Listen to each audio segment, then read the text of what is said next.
Project Sapient is a podcast meant to engage our brothers and sisters in the law enforcement and military communities in conversations that we all know we need to have. All opinions you'll hear are our own, are protected by our First Amendment of the United States Constitution, and in no way reflect or are meant to reflect the opinion of any specific agency, officer, or service member. Some opinions may be controversial. Listener discretion is advised. Enjoy. Season 3, motherfuckers! Woo! Here we go. What's up, Iman? Hey, buddy. How are you? Still mad. Why are you mad, man? I'm just angry. Mad man? I'm just angry. Why are you angry all the time? What the fuck did you do to your space bar? I don't know. That was my work of my son. Chewing on it? I don't know your son did it? Yeah, I have no idea. Guys, Project Sapient Season 3. We missed you guys. I know you guys missed us too, right? I think they did. Oh, yeah, they did. Guys, still the #1 military and law enforcement podcast on the planet. We want to say thanks to our tens of thousands of listeners around the world, our supporters, Till Valhalla, AAA, HAVOK Journal, our partners at the Profiles and HAVOK podcast, Fit Cops 22 Mohawks. Don't forget to follow us on Facebook, Instagram, and TikTok under Police Podcast. Iman. Yes, sir. Pretty fucking good, buddy. Yeah. We took a little break. Got Season 3 geared up. Yeah, we've got some pretty good guests coming up. We got some pretty good topics. I've actually got a few articles waiting to publish on HAVOK Journal, so we'll start. All kinds of craziness. Can't wait, dude. Hey, we were getting some DMs. I got some text messages, some emails. Like, where the fuck are you guys? Yeah. So people slid into my DMs. Slid in. Giggity.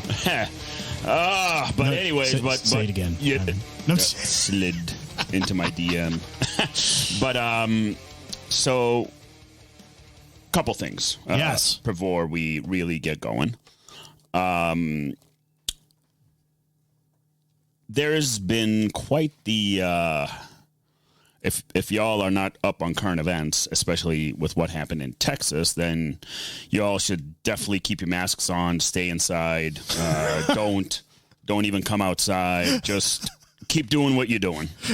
You do you. You do you. You do you. Very heartbreaking news out of Texas while we were on our break, and most of it was us in New England police, more just I'm sure like police around the entire country saying what the fuck. Yeah, and like, so when we discussed it the other day about, what we're going to do for Season 3 and stuff. Yeah. And you said you wanted to start with the whole Uvalde thing. Yep. Am I pronouncing it right? Uvalde? Yep. When you said I said, it's a very hot button topic. Yep. And a lot of guys, there's a million cops in this country. I guarantee you a million of you are talking about it. Oh, absolutely. And the way I want to approach this is more on active shooter response level. So kind of with the tactics and what's going on. And I found a pretty good, here's the thing. There's a lot of information that we don't know yet, right? Because they're still sifting through, and the noise out there is just fucking, you guys know how the media is. There's too much noise. So you got to sift through the noise. So I found on TexasTribune.org, y'all can go on there, and they actually have a timeline of events that they're updating all the time. Now, the one good thing, and this is something that we had talked about too, and something that I had talked about with a lot of my friends, civilian, non-civilian, we had talked about it, and, everything that was coming out in the media, people were getting angry. Mm-hmm. I get it, right? But at the same time, I was telling people, slow the fuck down. Yeah, slow your roll. If a cop has done wrong, we'll be the first people to point it out. Yep. Right? But if they haven't, we don't know if they have or if they haven't yet. Exactly. Right? So slow it down. A lot of times, even operationally, think about the marathon bombings and all that stuff. I didn't even get debriefed for 3 weeks. Oh, yeah. Yeah. But the media, of course, is going to do its quote-unquote job, and it's going to get as much controversial information out there as possible. Yeah, and like I said, that's the thing why you got to sift through the noise to really get more to the nitty-gritty. And that's what, myself and Pete are always about is let's, especially with these types of incidents, there's just so much noise and so much, especially on social media, and you got these freaking conspiracy theories are coming out of nowhere, and all of a sudden it's like all over again. And it reminds me of Sandy Hook, right? For us up in New England when Connecticut had to deal with that one, and a lot of police went down to also assist with that whole investigation. But So me, I like going to the timeline of events. That's what I like looking at. And even in this article, you have to point out, and I saw it somewhere in the beginning of the article. Hold on, let me get it up. Yep. Oops. What are you looking for? I'm closing shit up. So when you go into the beginning of the article, right, it says editor's note, this timeline will continue to be updated with new information as it becomes available. Exactly. So as my word of caution to everybody, like, this is just all timeline events through open source, whether it's through Radio Dispatch, Freedom of Information Act, stuff like that, right, where they're able to get an idea. Because here's the thing. There's a lot of questions that need to be answered. Yep. And so let's just dive right into it. That way we can just get started. So May 24, 2022, day of shooting. So this is around 11 a.m. Shooter sends Facebook messages. The shooter sends a private Facebook message to a girl in Germany he met online and tells her about his plans to shoot his grandmother. The gunman shoots his grandma in the face, who then calls the police.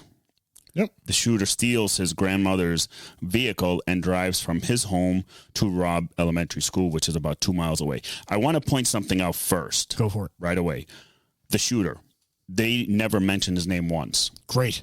Which that stems from, actually, from what I heard or learned, it's some sort of bill that's out there, I believe, that got passed to not give these fucking assholes limelight. Yeah. So this actually started in Connecticut when I took a fantastic course run by one of the investigators of Sandy Hook, a detective who retired and goes around the country talking about Sandy Hook and active shooter response and stuff like that. And they actually changed all the names. Brilliant. Sandy Hook to the shooter. Yeah. And court accepted it. Absolutely. Well, it's almost like in Massachusetts, like victim known to the Commonwealth type of thing. Exactly. It's one of those things where it doesn't have to be law. It's common sense, you guys. Yeah. Yeah. Like, there's a lot of it's all public information. I get it. But it's incumbent on the media to maybe not need a fucking law. Yeah. To realize that you shouldn't be putting these people's information out, even the victims. Well, more or less just making martyrs out of these fucking assholes. Right. It's like terrorists. One of the main reasons for terrorists is they want the media attention. They want, I did it, or I did, that's all it is. So anyways, let me get back to this. So 11:28 a.m. So you're talking, what is 28 minutes. 28 minutes. The shooter crashes vehicle in a ditch near the school. He fires his gun at two male witnesses who began approaching the crash from a nearby funeral home. The witnesses flee and call 911. Right there. Yep. Beginning of an active shooter situation. Right there. 11:28. So, Pete, do me a favor. Just keep track of the times. I'm trying to, yeah. Well, in terms of, because you're going to start to notice some things as you go down about the level of response. Mm-hmm. Okay. So I'll leave it at that. 11:30 a.m. A teacher. Now, 2 minutes later, 11:30. So you already got the first 911 call out at 11:28. 2 minutes later, 11:30 a.m. A teacher calls 911. A teacher at the elementary school makes a 911 call reporting the crash and seeing the shooter, noting he has a gun. The shooter walks towards the school, climbs the fence into the parking lot, and shoots at the school several times. Can I stop you for a second? Go ahead. I want to make a point. Yep. And you know this. We all know this deep down inside, but people need to realize this shit. Mm-hmm. Okay? Even though the timeline says 11:28 and then 11:30, in our heads we think it's 2 minutes. Mm-hmm. You got to realize the reality of what happened. Yeah. At 11:28, it could have been 11:28 and 29 seconds. Yeah. They called 911. Yep. There's 15 seconds before a 911 dispatcher picks up, gets some kind of information, you know what I mean? Yeah. So that minute, and I'm just using these two because we started with it. Yep. That 2 minutes can really be 1 minute. Yeah.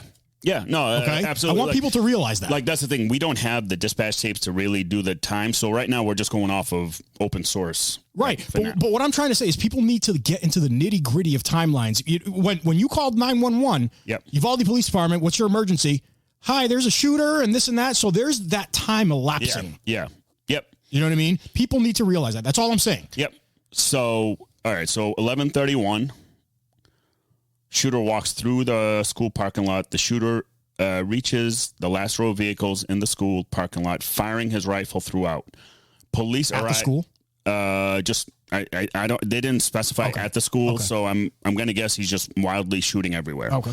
Police arrive at the funeral home. A school district police officer speeds in the direction of a person they think is the man with the gun reported by the teacher, but drives past the gunman and heads to the back of the school, mistaking a teacher for the shooter. Okay. That happens. Fog of war, confusion. 100%. It happens. 11:33, shooter enters school. The shooter enters the school through a back door. He shoots at least 100 rounds inside classrooms 111 and 112, which are connected. Authorities originally said that a teacher left the door propped open, but then later said a teacher closed the door and the automatic lock failed. Yep. All right. Now we're at 11:35. Here's the thing. 2 minutes have elapsed. Here's the thing. Right now, you're talking about 5-6 minutes in. Yep. Where's the cavalry? They're coming. See, so here's the thing. 11:35. 2 minutes. Yep. 3 Uvalde police officers rushed to the same door that the gunman used to enter, which was closed. They enter, receive grazing wounds from the gunman. They retreat. Okay. Pete Arredondo, the chief of school district police department, also arrives at the scene around this time. He does not have his radios. Okay. So the chief wanted both hands on his gun if he encountered the shooter and believed the radios would have slowed him down, according to his attorney. Let's stop right there. Let's stop right there. I'm throwing the bullshit flag up right away. It would have been much more believable if you said I fucked up. Here's the thing. This is a training issue. Right? So me, as a plainclothes detective, plainclothes officer, I have my radio all the time, like, in the cup holder or wherever, 99.9% of the time it's in the cup holder. That way I can grab it if I get into a foot chase or anything like that. Yeah. But I practiced that the first thing I grab when I put the vehicle in park is my radio. Yep. Because the radio is our lifeline. More important than our firearm, because that's how we're able to page out, hey, I need help. Get over here, whatever I need. Yeah. That way I get information out. For him to say that it would weigh him down, complete horseshit. All that, let's call a spade. The elephant in the room. All that is his attorney as a CYA covering his ass. Mm-hmm. That's all it is. If he came out and said, you know what, guys, I fucked up. Fog of war. I jumped out of the car. Yeah, forgot my radio. Yep. I would have been like, dude, you owned up to it. It obviously not excusable. I'm not trying to excuse it. Nope. But it's more believable. Yep. So 4 more officers, including a deputy from Uvalde County Sheriff's Office, also enter the school. Okay. So wait, let's slow it down for a second. Yep. Shooter enters the school at 11:33 a.m. Yep. 100 rounds. Yep. Inside 2 classrooms. Yep. 60 seconds. Yep. Holy shit. Yeah, he was letting them rip. He was letting them fucking go. Yep. 100. How many kids do you think died in that 100 rounds? I don't. They didn't specify just yet, but we'll go down. Yep. But so 11:35. So here's the thing: you have 4 more officers and deputy. Now you got 5 officers. The other 3 that were grazed. Yeah. And then the school officer who drove past them. Yep. So now you're at what? 7, 8 cops. Yep. Here's the thing: 8 cops and 1 gunman. You should be able to take care of the threat right away. You're still looking at a minute of a timeline. But still, you go in. There's no reason why I understand that this is happening. Let me just go a little more into it. All right. Gunmen fire 16 more rounds. Now they're hearing all these shots. It's an active shooter. It's an active shooter. They know where the active shooter is. They're getting that stimulus. Move to contact. Fuck waiting for whatever. Yeah. You're going. Yep. You know as well as I do, that's the way we train. Yep. All the time. But this is a classic example of when you don't train. It's that 2 minutes that literally threw them completely off. Here's the thing. 2 minutes in reality is a long time. It's forever. When we do a SWAT op and do a fucking 2-level fucking house and we go to clear it, how long does that take us? Oh, geez. Average. There's average. Depending on, that's an open-ended question. Average. A 2-level house? 2-level house. Are you hitting it simultaneously? Front door and then rear door is the secondary. Like breach and hold? Yeah. A couple minutes. There you go. But we get it done precisely, Yeah. Blah, blah, blah. 2 minutes, though, when we do a house entry, we may not know where our suspects are. Yeah. We go in, we take our work, and, up to 2 minutes. I've actually timed our SWAT team on how long it takes for us to clear a 2-level house during training or whatever. Yeah. Typically, it's anywhere between a minute and a half to 2. But when you're getting that stimuli, you know where the shooter is. Yeah. That 2 minutes. So let's say that first 30 seconds, you got the fog of war, fuck, whatever. The shooting still happened. Hey, fucking let's go. Yeah. All right. And you go. There's other things that I want people to consider too. Yep. You're inside this hallway. You're inside these buildings. Those rounds going off are deafening you. Yeah. Right. So again, I'm not excusing anybody, but I want people to realize that no matter how much you've trained, when you go into live fire and you start getting the deafening, you start getting the visual and audio of everything going on, it's gonna slow people down. I'm not excusing them. But again, that's training, though. Exactly. If they don't train, this is what happens. This is a classic case of what happens when you don't train. Yeah. When here's the thing. Uvalde PD is 39 officers total. All right? 39 officers. I would love to know what their training looked like. Oh, yeah. I would love to know what I'm going to guess check the box training. And that's it. Very minimal. Yeah. Robb Elementary and Uvalde Police post on Facebook. Robb Elementary announces on Facebook it is under lockdown status due to gunshots in the area. The shooter's already in the fucking school. So that tells me there's a huge communication breakdown already between the school district and the police department. Yep. Already. This is 11:43. Shooter's already in there. Yeah. Since the last 16 rounds were fired, it was 11:37. Yep. That's what, 7 minutes? 7 minutes. The students and staff are safe in the building. The building is secure in a lockdown status, school officials say in the announcement. Wait a second. That's not what's really happening. Right. Again, complete breakdown in communication. At the same time, Uvalde Police posts on Facebook, large police presence at Robb Elementary. We ask public to avoid the area. This could have been very well. Yes, there's a big breakdown, but this could have very well have been a teacher on the other side of the school, because I'm not going to give up. From what I heard, it's the superintendent posting those. Right. But you got to think there had to have been a communication for somebody to post that. The super must have gotten a call or a text or something. So there's a time elapse there. Yeah. And there was also most likely this person wasn't at the shooting scene. Oh, no, they weren't. They were across 100%. The school.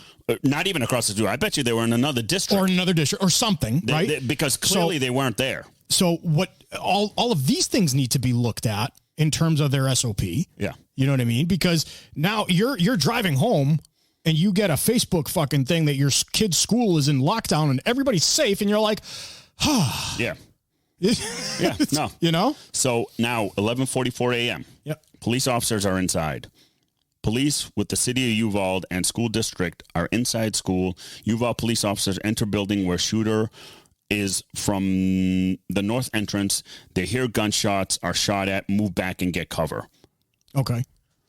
Around this time, the chief and another Uvalde police officer enter the building through the south entrance.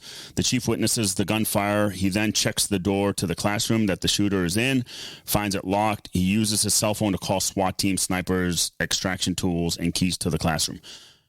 Again, why did it take this long? Why did it take till 11:44 to activate all those assets? Dude, the simple answer is you got to train. Exactly. Right? Again, you got to fucking train. Like that. This is the theme right now that I'm seeing. Yeah. It's training. And I understand you get back, get cover, but at the same time, you have to fight it out. You're there for a reason, and one reason alone. To stop the threat. To stop the threat. As in the Army, right? I've always learned violence of action, speed, surprise, violence of action. You fucking overwhelm them, because here's the thing: you have how many that went in? So it looks like several officers are already in the building from the north entrance. They see and they hear the gunfire and are shot at. Here's the thing: several officers can't pull their guns out and lay down, or not lay down because you got kids still there. You got to watch out where you're shooting, but at least get eyes on target to shoot at least or do something. Do something. Yeah, look, I get it, right? I mean, the other thing that we got to realize is that at 11:44 a.m., when they're getting shot at, this guy was shooting at them in the hallway through a door or outside of a door and then locked the door. Yeah. So it's like, fuck, you have barrier after barrier after barrier, right? So, I mean, he said he literally tried the door. So they're outside the room at 11:44 a.m. Again, a couple of minutes have passed. Yep. They're outside the room. They're trying the door. No, correction.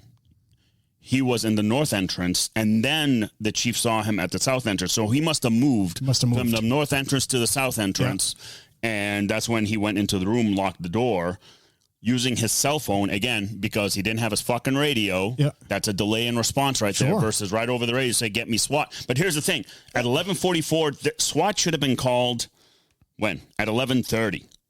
Yeah, 100%. When it first fucking started. My other question is this, right? Chief Arredondo here. Or no. Yeah, Arredondo is the chief. Yep. He's inside. You have other officers with you. Yeah. You can't grab one of their radios? You know what I'm saying? Yeah, no, hey, I hear you. Just give me your mic. Don't give me your radio. Give me the mic. Training. Goes back to training. Yeah. Once again, goes back to training. Yeah. Officer, at 11:48, officer's wife is shot. Uvalde CISD police officer Ruben Ruiz can be heard telling other officers as he arrives inside the school that his wife, Eva Morales, has been shot, according to transcript and police body cam footage. 11:51 a.m. More police arrive. More law enforcement officials arrive. Like, it's like now you're getting like all these cops here, yet there's no real, let's enter. Yeah. There's no real, let's fucking... Now, I don't know what classroom he was in, whether there were windows on the other side where a cop could have friggin' shot through the window to get, you know what I mean? So I don't know the exact layout of, obviously, of that building, but it's time to do the outside the box type thing where you need to stop the threat. You got to get in there. This is not a barricaded subject. You're way past that. This is an active shooter. Okay? A lot of times in a lot of these trainings, that the trainings haven't caught up. No. They've been teaching officers that once you stop hearing shooting, it's no longer an active shooter. No, it's, well, they haven't caught up is what I'm trying to tell you. Yeah. Depends on the agency. So with us up here, it is still an active shooter, but we are doing a quick search of, as we go by open rooms, we do a quick search until some sort of stimulus, whether it's gunshots or students or teachers tell us he's that way. Exactly. We go that way. But a lot of this old fashioned active shooter training, it's still out there, though. It's still out there. That's what I'm saying. Yeah. No, I know. I agree. The other thing, I'm looking at the map here of Uvalde. Guys, tell me if I'm pronouncing it wrong. It's a very rural area. Yeah. Right? So you probably have, and that's probably why a lot of Border Patrol guys were barreling down that way. Yeah. Right? I believe there was like a substation or outpost or something. Okay. That makes sense. Yeah. Guys are barreling all over. Right? And I wonder where like a lot of these cops, you said there was 30 of them? For the whole department. Yeah, for the department. So 5 on shift, probably? Maybe 5 or 6 on shift. Yeah. So, I mean, look, it's a clusterfuck every way you look at it. Right? Oh, my God. But, here's the thing. To me, again, I'm all about, seizing that initiative, the initiative, right? That initiative got lost at 11:30. Actually, at 11:31. That because when that officer... unfortunately, the school district police officer speeds in the direction of the person they think he was a gun, but it was a teacher, drove by the gunman. Yep. You just lost the initiative because he entered the school. I'm not blaming the entire thing on that cop. Oh, no. That shit happens more often than people realize. I am not. But what I'm saying is the other 2 officers that were there that went to the funeral home should have picked that up. Yeah. You know what I mean? That's the thing. This happened, like, I don't know how many times I've done it where I drive by the suspect by accident because I just missed him because it was a foot chase. He ran, and he's walking up the street. And something just caught your attention, dude. Something else caught my attention, and he walked by me, and I look in my rearview mirror. I'm like, oh, shit, there he is. Then the chase is on again. The foot chase is on again. But yeah, so that initial... I mean, that's the most critical part of any active shooter is literally that first minute. Yeah. That first minute is what is going to dictate the rest of the response is going to be. When we first I'm not giving anybody up, but when we first did active shooter training, this was probably 18, 19 years ago. Yep. Okay. You're going to laugh at this. One of the first things, first of all, I had never been trained an active shooter in the academy. Well, yeah. It was so new, right? So middle of the night, and we're trying to be OPSEC here, middle of the night, they call a bunch of units to a big part of the city, and they say, give us your guns. This is the academy staff. Give us your guns. They give us blue guns. I mean, Sims. They give us Sims, and they say, there's an active shooter in there. Go get him. So we're like, what? Yeah. So I remember, I'll never forget this, dude. I remember going up the staircase of a massive building. I remember going up the staircase, and the only thing they said, he's on floor 2. Okay. They had hired actors. This was 18, 19 years ago, which is kind of cool. Yeah. They had hired actors bleeding on the ground, all this shit, awesome. right? Awesome. Yeah. So that was my first taste, and I was brand fucking new. Yeah. And I'll never forget it. I don't blame this guy. He's a supervisor, cop's cop, love this guy. He stops and says on the radio, we need the gun cars over here. No, you got to go. Here's the, you can No, call. what I'm trying to say is he didn't know any better. Yeah. I know we got to go. He didn't know any better. I wouldn't, like, if he said, as you're moving, says, hey, we're going to keep going, but I'm going to call for gun cars. No, you got to think, Again, a lot of these old timers had no idea. They know that the agency has gun cars. They have SWAT officers. Yeah. He said to himself, well, if there's a guy with a rifle, I'm getting the SWAT guys over here. We're going to hold. Obviously wrong. Yeah. Right? Obviously. But I'm just trying to give people that mentality that there's still officers out there that were taught that way. But again, training issue. Right. Training issue. And 100%. it all falls on, guess who? The Chiefs. During that scenario, the academy staff was like, go. Yeah. No, gun cars are unavailable. Go. Yeah, exactly. And so that pushed us to keep going. But remember, Iman, I was also brand spanking new. Yeah. When my sergeant was like, we're staying, I was like, okay, Sarge. Yeah. You know what I mean? Yep. I had zero tactical skill. I had zero experience. Yep. So again, not excusing anything. Yeah. I'm just saying that people need to think about these things so that we can focus on training. 11:54 a.m. Onlookers start filming. I had a problem with a lot of this. 21 minutes after the shooter enters the school, an onlooker, Angel, streams a live video showing parents begging police to enter the school. Yeah, I have a problem with this in the sense that when you're perimeter, you have perimeter guys. What do you want to flood the school with cops? Here's the thing: they don't know they're crying for their kids. They know they can hear the gunshots. I get it. Here's the thing: I don't know what here's the thing. The whole incident had no control whatsoever. There was no incident commander. The chief, even that chief said, I didn't know I was the incident commander. Yep. That's the issue. There was no command of that whole incident. So who the fuck knows what the cop was doing out there? I got to tell you this. If I'm in knock on wood, if I'm in a scenario like this and I have command, what do we tell people all the time? You're behind the barrel. You have command. If a chief walks up to me and says, back off, I'm going to say, no, get back. Yeah. You know what I'm saying? No, it's kind of like when we're operating in SWAT, there's no rank. No. You do have team leaders, but they're there to only effectuate from a bird's eye view. Yeah. But if you're looking down the barrel and you say, I know where this guy is, this is mine. Yep. Hold. Everybody hold or everybody move. It's on you. Yep. Talk about training issues, right? Get this. Here we go. 12:03. More police continue to arrive. And a student calls 911 from inside. Yep. A student calls 911 from room 112 for a minute and 23 seconds identifies herself in a whisper. Meanwhile, as many as 19 police officers are positioned in the school's hallway. Yeah. What are they waiting for? So you have 19 cops inside, right? I am sure that was communicated to people on the outside. Yeah. So that brings me back to the whole parents thing.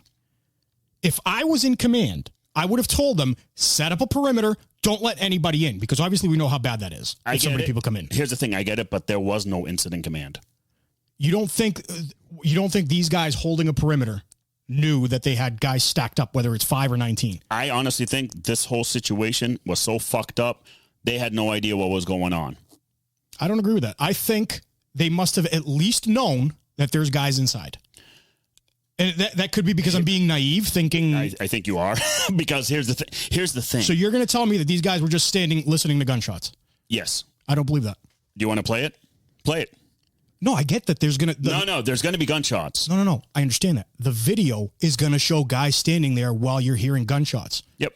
If one of them knew that there was guys inside, what do you want them to do? Turn around and run inside? Absolutely. What? Because the fucking 19 guys aren't doing shit. If you're stacked up 19 guys in a hallway and you tell, hey, hold the perimeter outside. But that's being in control, in command. Well, how do we know that? There is no control of command. We don't know that. Well, let me continue. You'll see. I've read it. We don't know that. You'll see. Okay. Police continue. Okay, we already went over that. Student calls back at 12:10. Student calls 911 and says multiple people are dead. 12:13. Student calls again 911. Student calls 911 a third time. Authorities have not expanded on her comments. 12:15. Bortax shows up. Members Karen Shields arrive. 12:16. The student called 911 again, saying 9 students are still alive. School announces at 12:17 that there's an active shooter on campus. Breakdown in communication. Robb Elementary officials announce on Facebook that there's an active shooter in campus. Onlookers' parents begging for action. Where are you? Just past 12:17. Okay. All right. Onlookers' parents beg for action. At some point during the standoff, onlookers begged police to charge the school. According to Associated Press, parents tried to break windows and are not allowed to immediately be reunited with their children. 12:19, another student calls 911 from room 111. Calls 911, hangs up, then another student tells her to. Don't know what that meant, but 12:21, gunman fires again. The gunman fires again. Authorities say he was believed to be at the classroom's door. On a 911 call from the student, 3 gunshots can be heard. The chief gives his approval to enter the classroom. If y'all are ready to do it, you do it, he said. Yeah. At 12:46. 12:47. Please send the police now. A student who called 911. 12:36. Student in 111 calls back. Same student. Calls back for 21 seconds and are told to stay quiet. You notice how that jumped? Yeah. It went from 12:46, 12:47, and then back to 12:36. Maybe they fucked that up. Yeah, maybe they fucked that up, so it's probably in reverse order. All right. 12:43, gunman shoots the door. The student tells 911 the gunman shot the door. 12:46, student says, I can hear police next door. 12:47, please send them in. 12:50, Border Patrol kills gunman. 12:51, children are moved out of the room. 106, police shooter. It's over and done with at 12:51 or 12:50. Damn. Yeah, it's crazy. So a lot of these things are being referenced from body camera. Yep. First of all, if the DOJ has taken the investigation, right? Yeah, they've taken over. So it becomes federal. Yep. How are the body cameras being released before the investigation's done? I have no idea. Yeah, that's strange to me, right? But we need to hear the radio communications, and this is what I've been trying to tell people. I need to hear the radio communications before I can crucify anybody. Believe me, somebody hurts a kid. Good guy, bad guy, cop, firefighter, I will rip your fucking face off. But we need to hear the entire information. I agree. And here's the thing. Like, the thing is, what bothers me is we know the active shooter response and how it's supposed to be. Yeah. This wasn't it. Oh, of course it wasn't. No. I'm not saying it was. No, that's what I'm saying. I'm saying, both of us know the actual response that is supposed to happen. But this isn't it. You're talking over an hour before they actually made entry. So I was having a conversation with somebody, and again, I was trying to be as open as possible with this person, and they're very close to me, so I can do these things. Yeah. And I was trying to say to them, it's almost like, with firefighters or even SWAT, you're not running a lot. You're doing things nice and slow. Yep. Okay. As you're moving as fast as you can accurately shoot. You're doing things nice and slow. You're keeping your heart rate down and all that stuff. Right. Yep. And they were like, I don't believe that. And I said, hold on, let me show you. They were face to face with me. Let me show you a training video that I have of my active shooter response at an actual school. Mm-hmm. at an actual school that was closed down, and they let us train, which was awesome, right? Talk about awesome training. Yeah. And they're watching this, and they're like, oh, my God, you guys are kind of slow. And I said, it's slow to you. Yeah. But to us, it's methodical, right? Yeah. You're not hearing gunshots. Yeah. You notice that? And she's like, oh, yeah. Yeah. If you're hearing gunshots, it's going to completely turn. Oh, it's going to change. We're going to change. Yep. But now we're doing room to room. We're doing some room clearing. Yep. Right. And it so happened, I didn't know this, but it so happened. This is when we had first rolled out body cameras too. Yeah. It just so happened that when I took a room, the shooter was in there. Yeah. And it was represented by targets and all that stuff. And I took the shooter out, quote unquote. Yeah. And she was like, oh my God, that felt kind of slow. And I said, listen, if you go faster than that, you're going to miss shit. And there's students and there's people you got to watch out. You know, so what I'm trying to say is not that I did that right or my speed was right or anything like that. People, especially the general public, need to realize that a lot of these things don't happen like they're being shown in the media. No. Yeah. I agree. And just, this is a clusterfuck. Like it's Murphy's fucking law, right? What can go wrong will go wrong in the worst possible moment when you're not trained. When you're not training. Here's the thing: I've seen some fucked up missions overseas, but the training kicks in and you adapt, overcome, and you're good to go. Every single op I've ever planned, whether it's through DEA, DEA SWAT, or anything like that. 9 times out of 10, the plan isn't going to go exactly the way you want. It never does. Well, but you know what? That's when you're training people, you purposely throw the fucking plan off. Well, that's exactly it. Right. This right here is such a fluid situation that things are going to change rapidly. But to me, with the 911 calls, they're getting that stimulus that the shooter's still in there. They're getting stimulus that their shots are being fired. They're getting all the stimulus you need to move at the threat.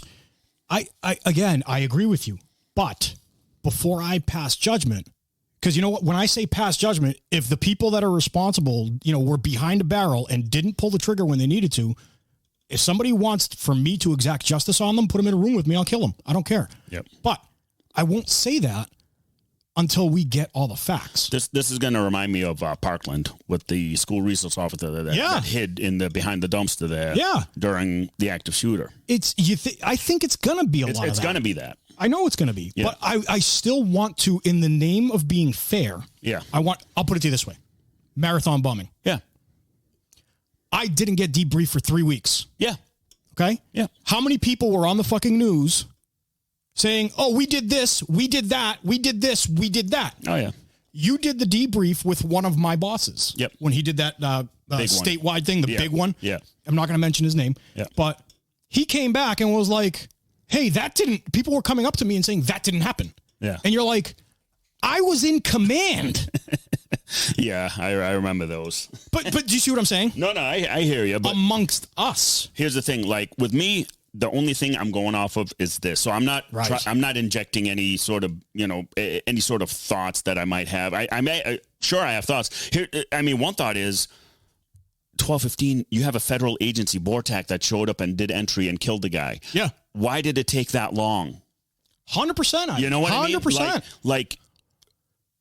Like what the fuck? 100%. But I agree. Yeah. But at the same time, the way I like to critically think about things is 12:15 that happened. Yeah. Where were these guys? Why wasn't there another fucking SWAT team? Why wasn't there another car? Even though it's a 36-man department, why isn't there one shield in the department? That again, you know what I'm saying? No, I here's 100% agree. Where I'm thinking that this department is underfunded, lack training, lack proper equipment. It's amazing where I can tell you in most or certain police departments in our area, their cruisers have active shooter kits, shields, rams, fucking every cruiser is ready to go. I gotta say, Ivan, not dogging my department, but nobody knows who my department really is. But when I left Special Ops and I went to patrol, the unavailability isn't it of amazing? Things was, oh my God. Yeah. And I remember it wasn't like a barricaded subject or something. We needed to get into a door. Yeah. And I looked at the supervisor and I said, hey, it just popped into my head. I said, I know the supervisor cars have a ram. Yeah. And he goes to me, oh yeah. He probably never looked in there. It took that 3 minutes for him to be like, oh yeah. And I said, hey, do you mind grabbing it? Because kind of know what I'm doing with it. I can hit it for you. Yeah. And he was like, good idea. Yeah. That took 3 minutes. Yeah. Not trying to say that these guys did anything right. Yeah. They did everything wrong. Yeah. But people need to take that into consideration, that time, even though it moves very slow for people, that 3 minutes, that person could have been dead behind my door. Yeah. You know what I mean? Yeah. So, and again, I also take into consideration, I don't know who the Texas Tribune is, but in my eyes, they're evil because they're media.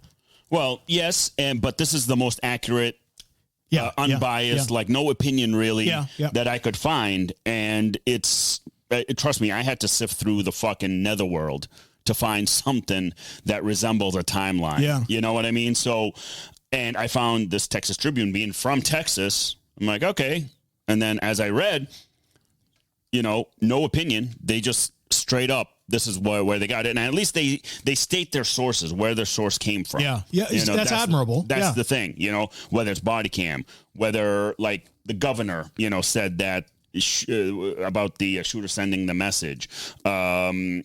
The teacher calling 911, they got that from the Texas Department of Public Safety at a press conference. Yep. So a lot of these timelines were given at a press conference that the Texas Tribune, and they put this together.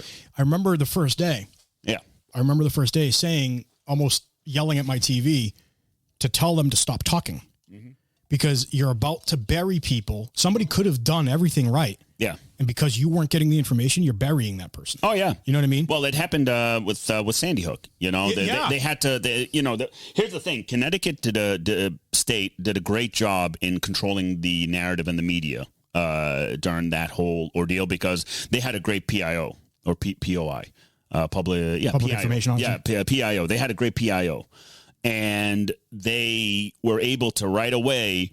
And here's the thing. One of the things I took away from that class is, yes, you got to keep the media in the know, but also tell them, this is a developing situation. Right. The next press briefing will be at such and such a time. Yep. That way they can reserve all their comments because they know the next briefing is in a half hour, or whatever.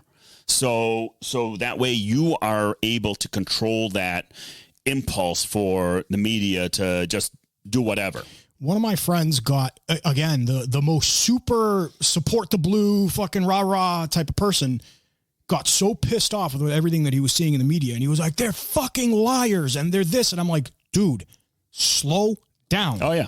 You're feeding into everything that the media wants you to feed into. There's a reason why I kind of held off on really any comments, like, even on all our social media for Project Sapient. Not once did I talk about Uvalde, really, because the only thing I posted was the tragedy, our hearts go out to the families, stuff like that. But I'm still, even to this point, all I'm going through is the timeline. I'm still waiting for that AR, which is probably not gonna happen for another year or so, because with the DOJ taking over the whole investigation, because it was such a shit show, from jump.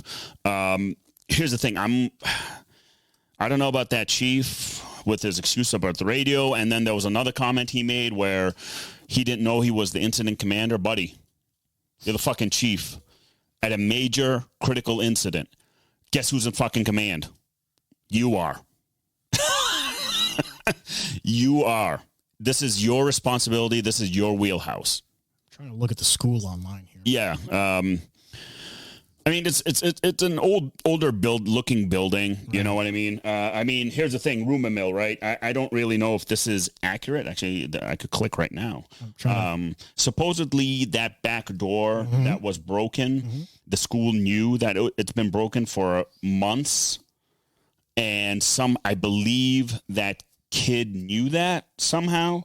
Let me look at. So while you're looking at that, I've heard two things. Okay. That it has been debunked. Yep. And then has been rebunked. Okay. I had heard, and you know what? If any one of our listeners has any information on this, I would love to see it. Concrete evidence. I'm not talking about, Sally said this and that. Yeah. Right. I had heard that when he shot grandma, he took her keys. Grandma worked part-time for the school. Yes, I did hear that. So I had heard somebody that had said she didn't have the keys for the school on her. Okay.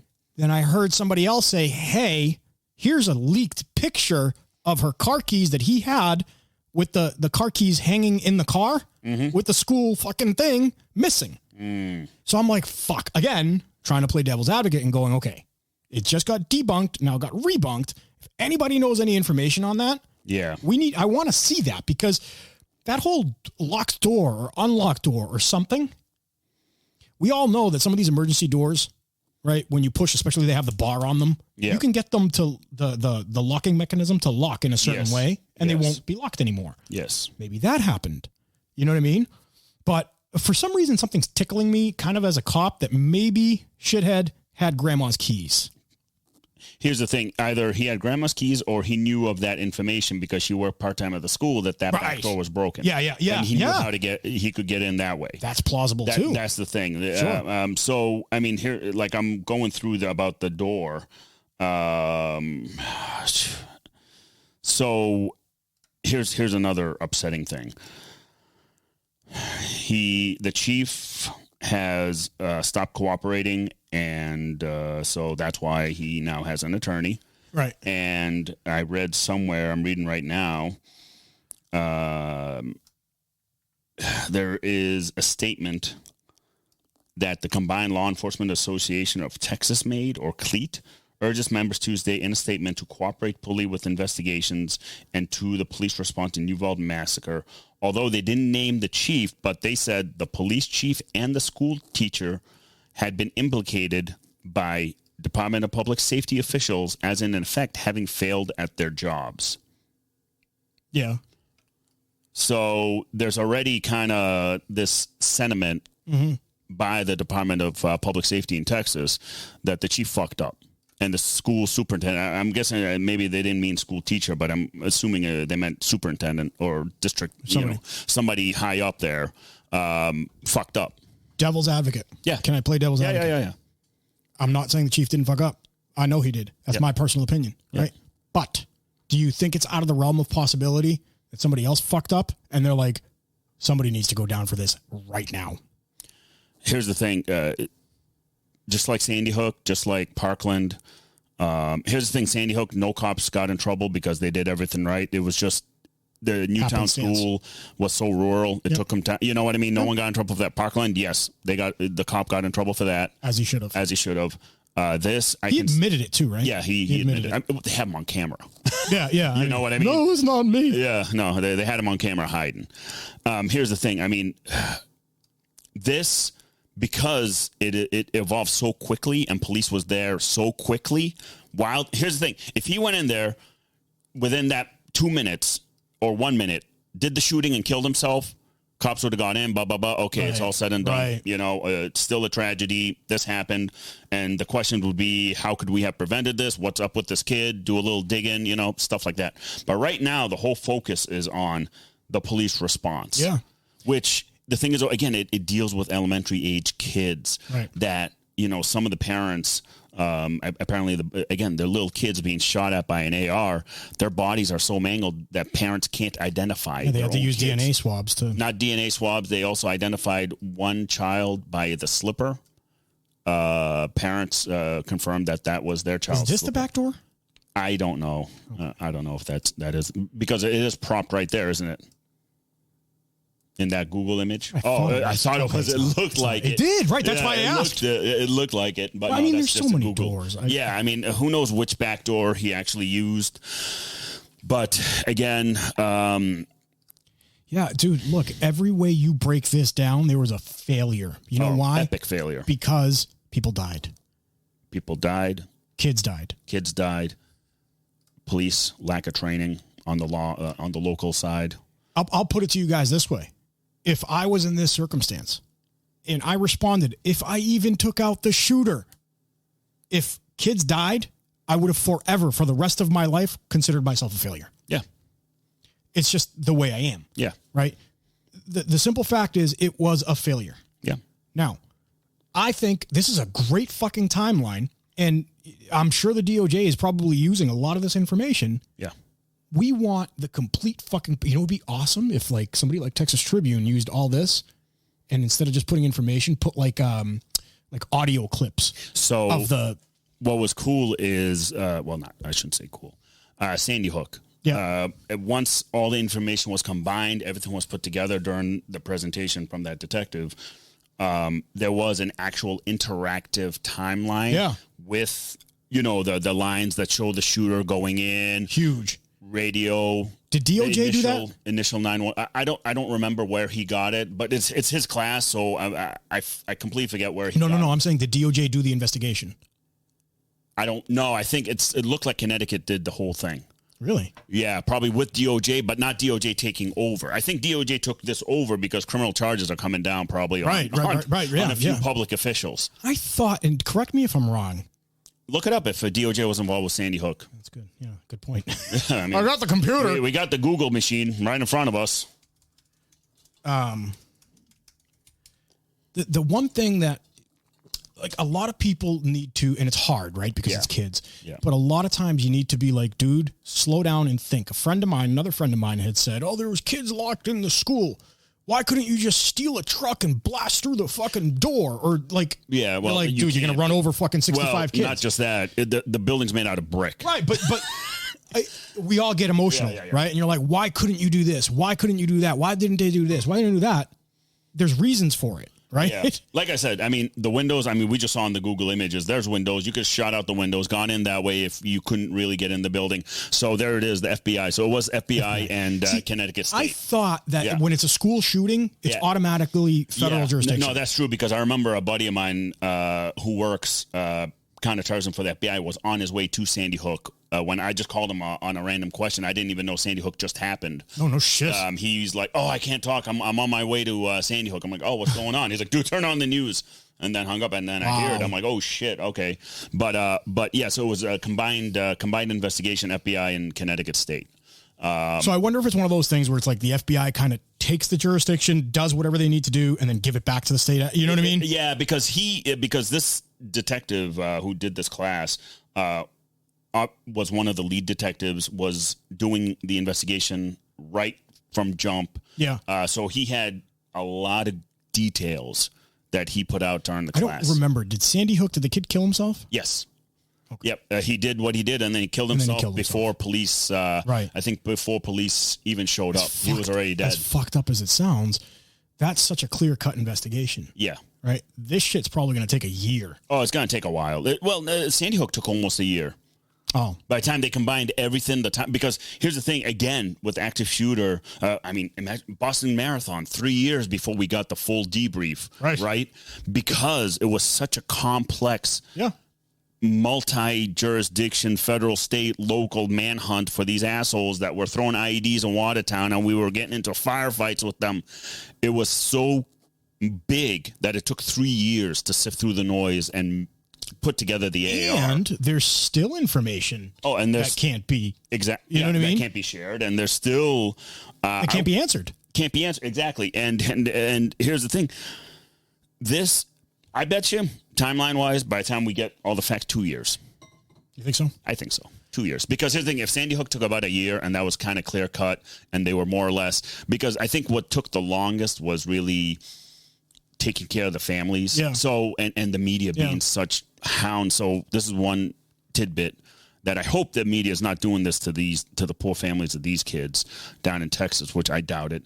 But in Connecticut, the media would park outside the homes of the parents, the victims' parents, just so they can get their snap a picture or fucking something. So the shitheads. Connecticut State Police had to assign troopers to each one of those families to help them run errands, get groceries, because the family locked themselves. Yeah, the families locked themselves in the house. They wouldn't, because either if they were to go out, they had a state police escort with them at all times to keep the media away from them. So they assigned specific Connecticut troopers to each family. Good God. Which is admirable on them. Oh yeah, I'm not saying good God on them. I'm saying good God on the media. Which is like, come on, media. Like, these are grieving parents of 6-year-olds. They don't care. Like, they don't care. Dude. No, they're savage. Don't. It's like, let it, let them relax. Which again brings me back to about Texas. Like, I hope to God the media is not doing that to these parents, because that's the last thing they need. The media spared no fucking expense. They had them fucking talking to Congress the other day. Mm-hmm. About gun control and all that, which that's another episode. But but for right now, no matter what, I'm going to make a statement and tell me what you think. Yeah, go ahead. We need to train. Have you ever met a perfect police officer? No. Can you consider yourself perfect? Well, I'm Lebanese, so I'm automatic. No, I'm just kidding. But no, I'm not. I have my faults. No matter what. I've had fucking DevGuru guys told me, fuck, I suck at this and that, right? Everybody's always trying to get better.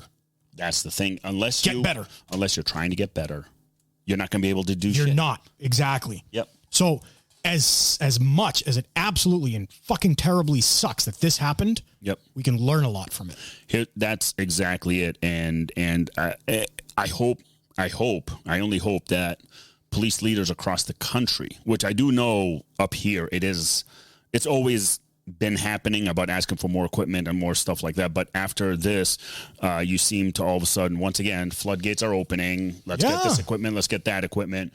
And it's such a cut the red tape. Word. Yeah, exactly. Here's the thing. Like one thing at the command school that I've been at. Oh, the command school. Dude. I'm never calling you Sarge, by the way, ever. Dude, you're going to be standing at parade rest the entire time. Write me up, motherfucker. I want a to from every hour, and I will give you the topics. I'll give you a to from. Yeah. No, but at this command, where, we had some pretty good trainers and some not so good. Oh, my favorite statement from one of the trainers is a high-performing cop is one of the biggest dangers of any law enforcement agency. He actually said that. I'll leave it at that. That's a whole episode right there. All right. All right. So that's a fact. Wait. Say it again. A high-performing cop is the single most danger to a police department. How highly educated is this person? Must have a PhD. Must. Or a law degree, something. I told you, those of high ranks get certain degrees. It proves my point, right? 100%. All right. So anyways, I digress because I had to put that in there before I forgot because my ADD is kicking in right now. But so one of the things some of the good trainers were saying is to cut that red tape so the lowest patrolman can make that decision. Why does a patrolman during, let's say, an active shooter have to go over the radio? Hey, Sarge, can I go in? Or Chief, can I go in? One more example, dude. I remember probably my first month on the job. We get in, another officer gets in a foot chase, loses the guy. We're all searching this and that, blah, blah, blah, blah, blah. I get over the air and I ask for a canine. Mm-hmm. I'm like brand new. I think I'm like on probation. I asked for a canine. And one of the old timers that's with me is like, we don't do that here. And you're like, my department. Yeah. What? Yeah. And in my head, it made me question, wait, am I wrong for asking for a canine? Like, what did I fucking miss? Yeah. You know what I mean? Why does this? That's the way some people were. Yeah. I guarantee you there's an element in here, and I'm not saying it was the chief, whoever it may be, the training people, whoever, it's never going to happen here. Well, that's exactly it. Just like. It's never going to happen here. Never fly planes into a building. Yeah. Lack of imagination. That's exactly it. So cut the red fucking tape because you know what? One shield. What do they cost? $1,000, $1,500? Yeah, somewhere around there, yeah. Right? Call Vector fucking shields. Yeah, call Vector. They'll probably give you one. They give you level 3 fucking shields. Right. So. One shield could have probably saved, not all of them, 10 kids. Here's the thing. Here's the thing. The lack of action is what caused this mess. Fucking go in. You had 19 cops 100% in the building, and you still had a half hour of timeline I still had to go through. I 100% agree with you. The only thing I add to that where I not disagree, but I just want to put it out there is that before we crucify, I tell you this, I will be the first person to drive the fucking nail in their hands. I don't care. Yeah. But we want concrete evidence. Well, exactly. But again, it just timeline wise, and you read the numbers of how many cops, and deep inside you're like, what the fuck? Doesn't look good. It just doesn't look good. I'm telling you, like we're both waiting, which it's gonna take forever to get the fucking actual AR out and to sift through the noise and all that. But this is something we're better than that as law enforcement professionals. We need to be better at it. The other thing too, Iman, we got to tell our listeners, if you guys have information that we haven't covered or anything like that, I have no problem. If you give me 5 pieces of new information on this shit, I have no problem going over it on the air too. That's the whole point of having discussions and dialogue. Oh yeah, absolutely. You know, let's get this shit out there. Yeah. Cut the red fucking tape. You know what? If there's 50 guys in your department, put in $10 a piece and get one fucking shield. Yeah. Okay? Yeah. I know we don't get paid well. Here's the thing. Like sometimes, you know, some of the young cops would ask and say, hey, you know, you think the department would pay for this sort of thing? I'm like, I'm like, you could try, but don't hold your breath. Here's the thing. For me, like with SWAT, most of my battle belt gear, I bought myself. Yep. I can't rely on the agency to do that for me. 100%. But that's everybody on SWAT, though. There's also things that I was issued there. I was like, kind of like this. Yeah. Keep it. Exactly. I don't like this. Let me buy something else. I've spent a lot of my money. I'll put it to you guys this way. I have a business where I sell to law enforcement agencies across the country. Yeah. All over every state we've sold to. And I tell you, I get emails all the time from the small Uvalde types who are like, hey, we don't have a budget. We want 10 of these. Can you help us? And I'll be like, I'll charge you for 3. Yeah. And they're like, oh my God, it's the world to them. Yeah. Talk to these companies, you guys. Yeah. Talk to these companies. Get out that you'd be surprised. Especially small companies. Like these big fucking, they'll probably won't do it, but small companies that really care, they will work with you. What would you do to save a child's life? Fuck. Anything. Anything. So don't tell me you can't call companies. Yeah, exactly. That's not doing anything. Exactly. Exactly. You know what I mean? Exactly. At the end of the day, guys, if you do have more information, send it out to us because I'd love to see it. Yep. There's going to be a lot of shit coming down the pipeline, and in the law enforcement world, I'm sure some of it might be law enforcement sensitive, where we can't release, but it'll be interesting, and probably not shocking that some things might happen in the next few months. What do you mean? That comes out? That comes out. It should. Yeah. Absolutely, man. I want as much information as possible. Like I said, I'll be the first one to fucking crucify. Yep. Oh, Hyman. All right. Now that we're all angry. Season 3. I'm happy. Well, season 3 started off with quite the topic, dude. Quite the bang. Yeah. Oh. Yep. Jesus. Project Sapient, guys. Don't forget to go on our website, projectsapient.org. Check us out. Tell your friends and family about us.